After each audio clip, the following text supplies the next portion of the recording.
Okay, kayu ni. So jangan kena anu. See water coming from inside. Oh, air laut ini tadi. Keluar bawah ni. Masa tanah dah ni. Oh, heavy.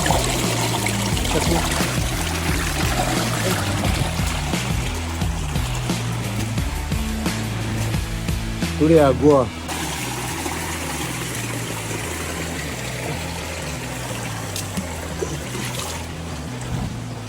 Gua Selat Panchor.